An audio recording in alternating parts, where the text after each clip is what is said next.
Welcome to Lead Today with me, Kalyna. Let's talk leadership.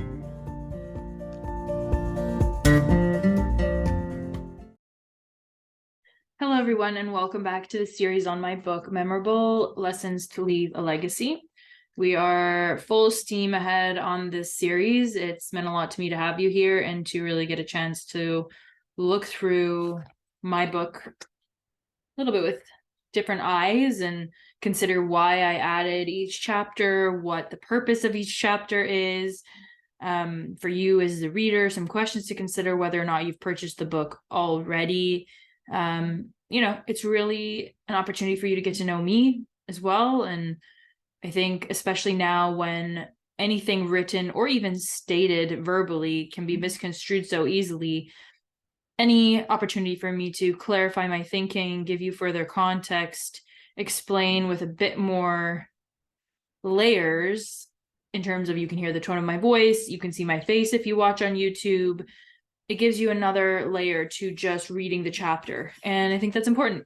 This is actually, if you're watching, I'm holding up my book. This is the first time that I'm doing one of these episodes with the book in my hands, which is, a huge milestone moment, really, because for so long, the ideas of this book were in my mind, and then they were in a Word document, and then they were being edited in a PDF. And, now they're out on a page, tangibly in my hands. And today we're talking about trust. So talk about trusting not only myself, the process, trusting myself to close the door on editing the text. It's just such a monumental, I don't know if it's trust or just an act of letting go. It's an act of letting go, which requires trust in the fact that I've done and you have done everything you can in a given situation. You're trusting your own discernment, which is another chapter in the book, and also your own intuition, abilities, and judgment about the fact that you're done with something, or that something's for you, or that a relationship is a good fit. I mean, there are just so many permutations of what trust means.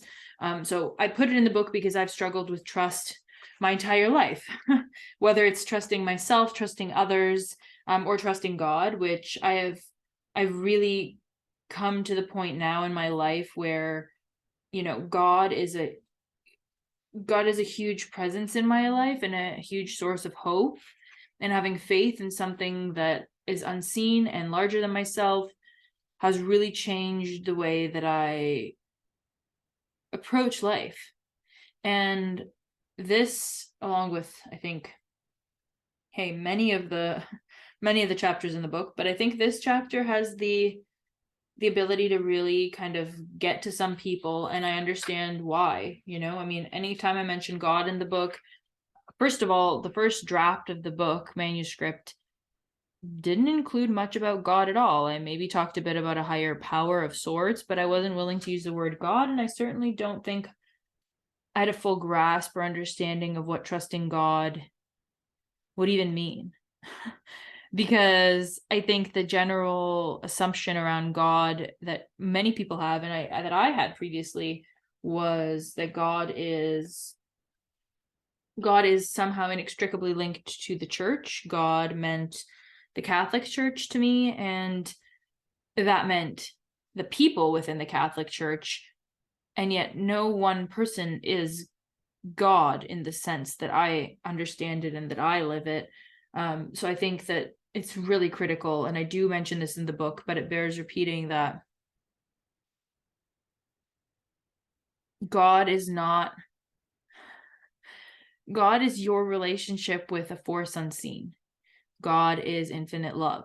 God is a force larger than all of us, that is sort of the undercurrent or the heartbeat of the entire universe, I guess you could say. It's this kind of, if I was thinking of a piece of music, I would think of like the bass, that kind of provides this steady rhythm, this ebb and flow, and sort of continuity between centuries and countries and any kind of characteristic you could imagine that differentiates. I feel like God unifies and creates a consistent undertone with everything and everyone. And that's what I've come to understand God to be. That's why God needs to be in this book, in my estimation, because, well, if it's the undercurrent of everything and everyone, then how could it not be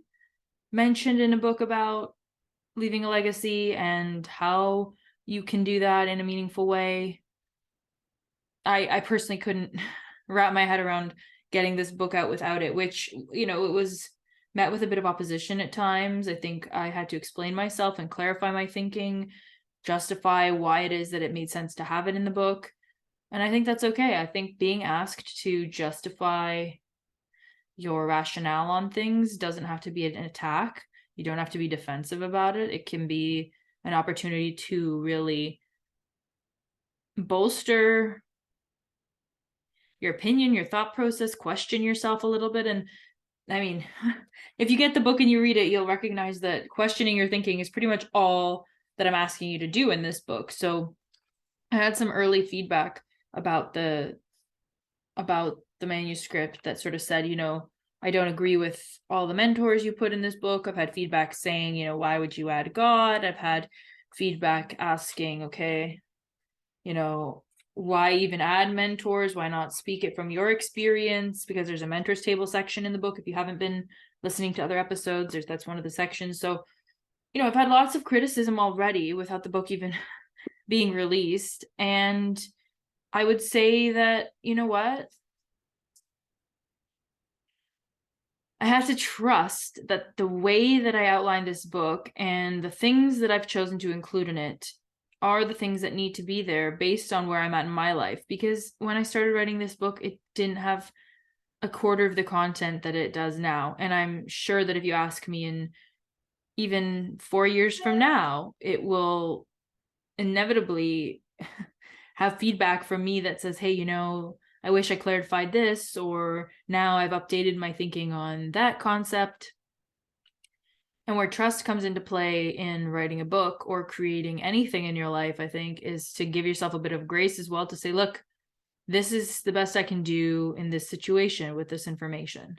And I think that a lot of us doubt our own abilities. I had a coaching client this morning, actually. It's so relevant that, she's looking to switch jobs. She's in a decent job, but they're just not valuing her contribution.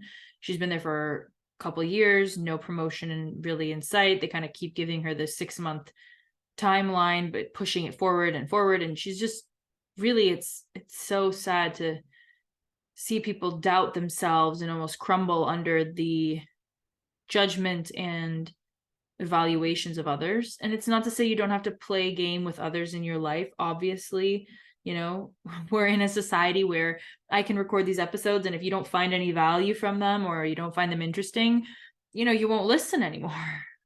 And that's something that I have to be cognizant of. But I started this show to be able to convey my ideas, whether or not people liked them. That's why I started this, because I felt extremely silenced and as though I wasn't using my voice, and I wanted a medium that worked for me to convey my thoughts and my ideas and to refine them and to improve and to learn things, interview great people, learn from them. That's what this whole show is meant to be about.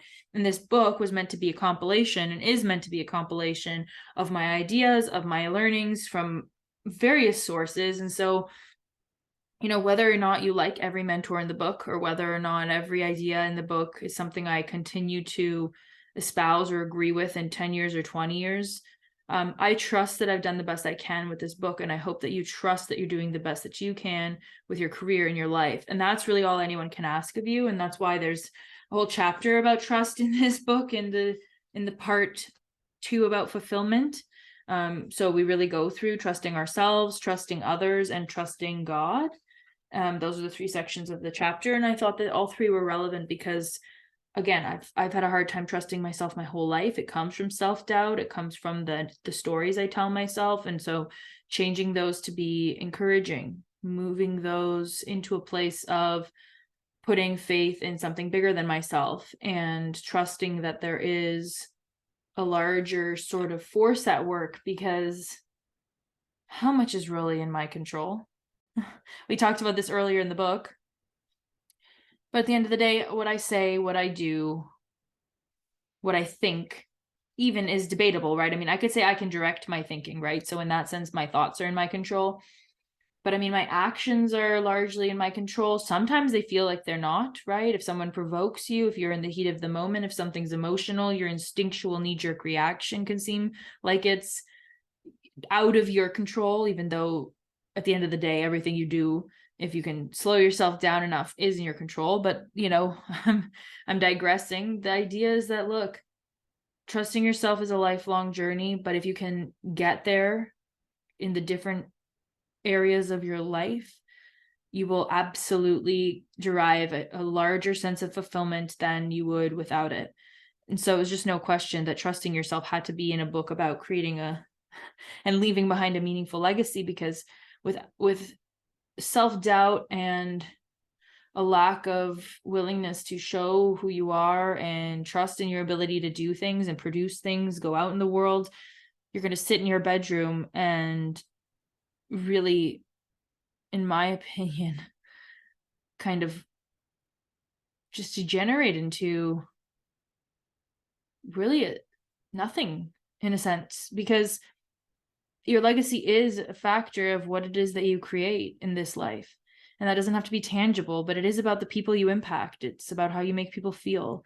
It's about, yes, what you build, what you make, what you create. This book is a part of my legacy. It's tangible, but these episodes are not really tangible, and yet they're still my creations. A conversation I had with my client isn't going to be memorialized anywhere, right?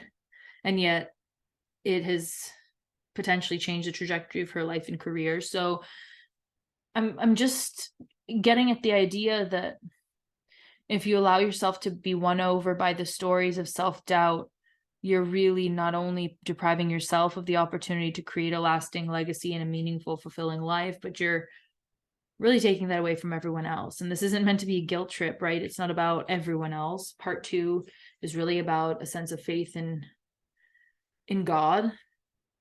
But what you could be asking in that capacity is, well, what is it that you do have in store for me? I'm willing. I think it's that kind of mentality when it comes to having trust in God, trust in yourself, and trust in others. It's I'm willing. It's I was really hurt in this relationship, but I'm willing to either try again with that person or the next partner. You know, I fell down, I scraped my knee, I'm getting back up again. It's the willingness. And I think what trust allows you to do is it's bolstering a faith in, again, yourself, God, and others, so that you can be willing to go out into the world and not become recluse and resentful, shut down, close yourself off, bitter, all of the things that really contract you into a scared,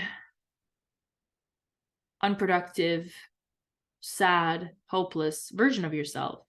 And look, we've all been in that place from time to time when something really challenging occurs and you have that moment in your life where you're exceptionally frustrated or really disappointed.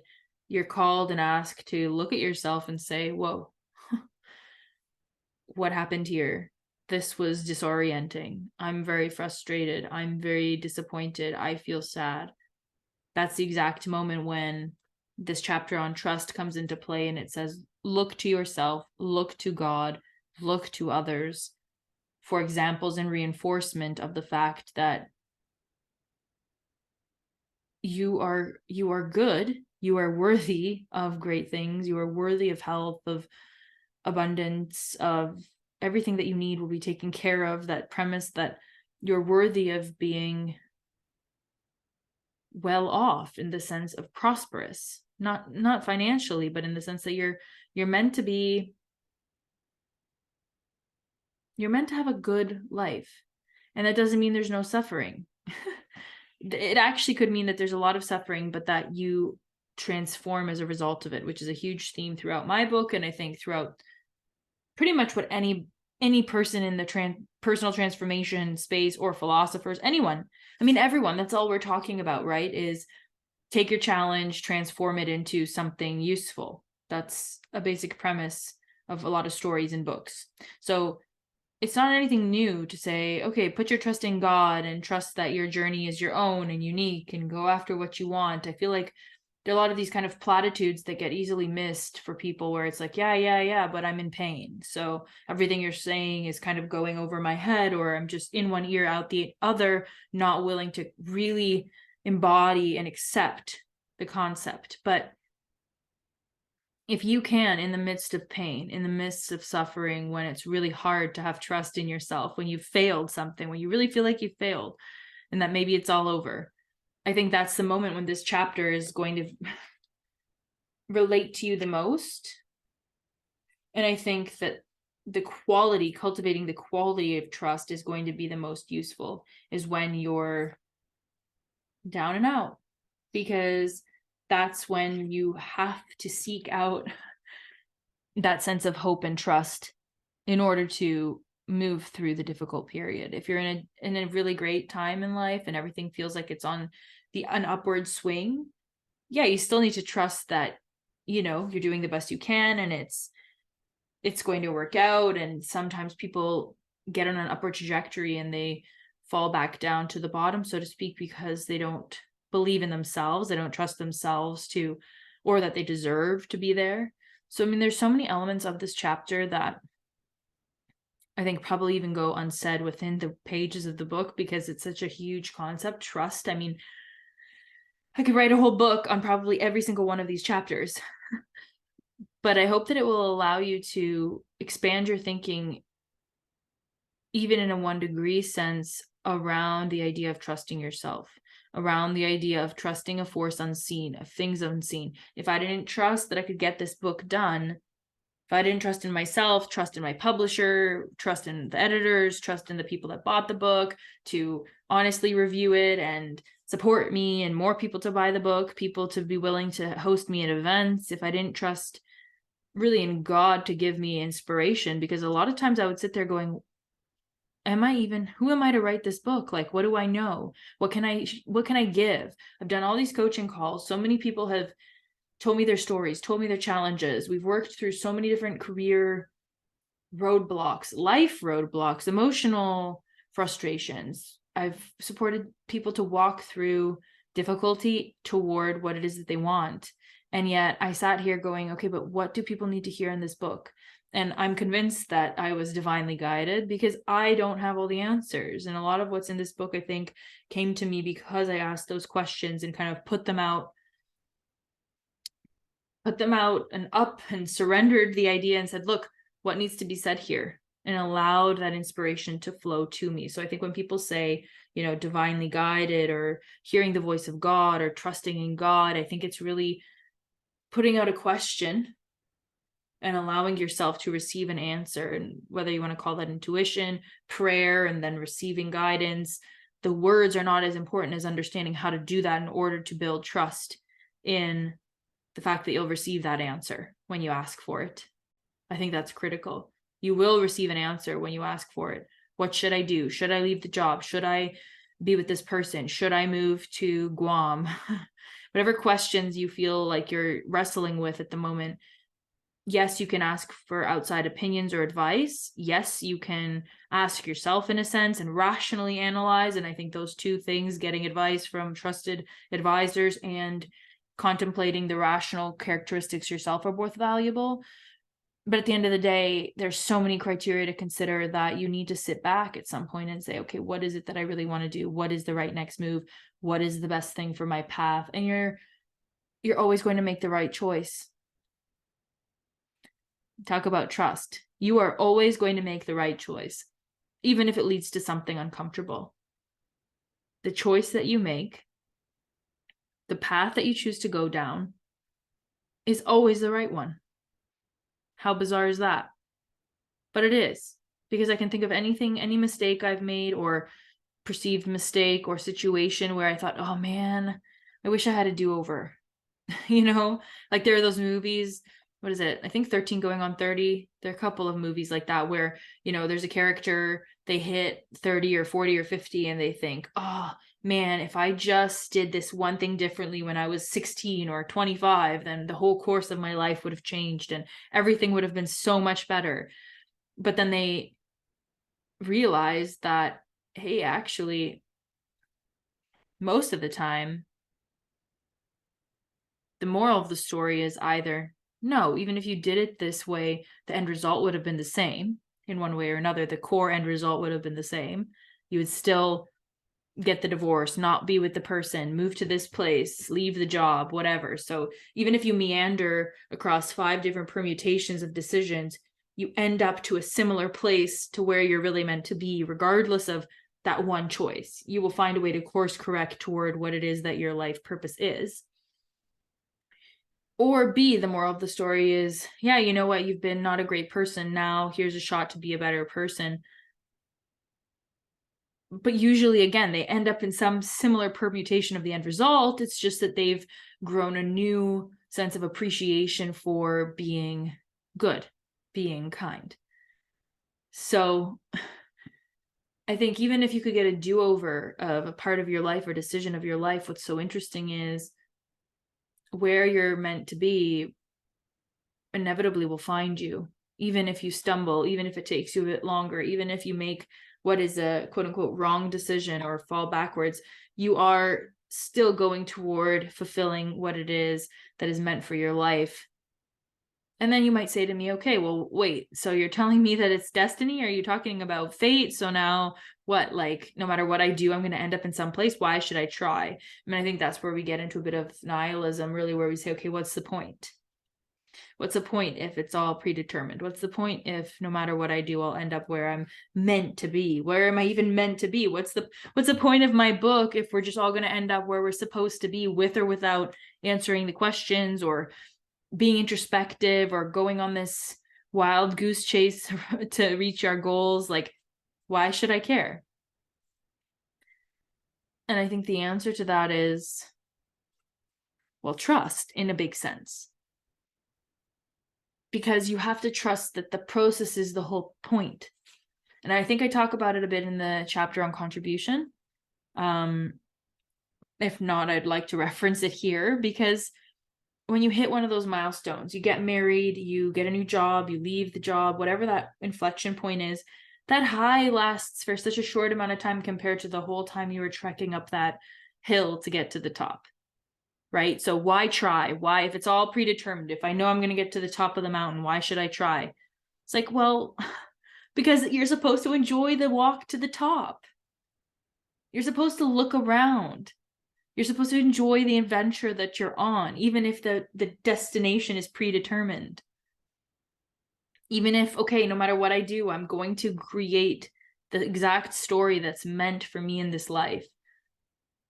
But I get to choose my own adventure. I get to choose the pathway to get there. I can make it harder or easier for myself. I can deal with challenges in a resourceful way or in a defeatist way, in a victim mindset. I can choose the way that I get to this destination that I'm headed toward. And that's what this book is about. That's what trust is about. That's what having faith is about. It's about walking your path, walking toward what you're creating in your life with a sense of faith and trust that you're going in the right direction, and a bit of enjoyment, which we've talked about earlier, a bit of enjoyment of the journey, enjoyment of the path that you're on. So I hope that you'll cultivate a sense of trust. Ask yourself where maybe you could have a bit more trust in your life, in your relationships, in your work, with yourself. Consider your relationship with God. Might be triggering. Why does that bother you that I talk about that? Why is it triggering? What don't you like about it? Where's the value in it? Ask yourself some of those questions when you consider this chapter. And I really, really hope that it brings you some new insight, just a 1 degree shift in your thinking. That's what I'm always aiming for in a coaching call, in a conversation like this. So I really hope it brings you that. And I want to thank you so much for listening today. Please do buy and order your copy of Memorable anywhere you buy books. I'll see you in the next episode very soon.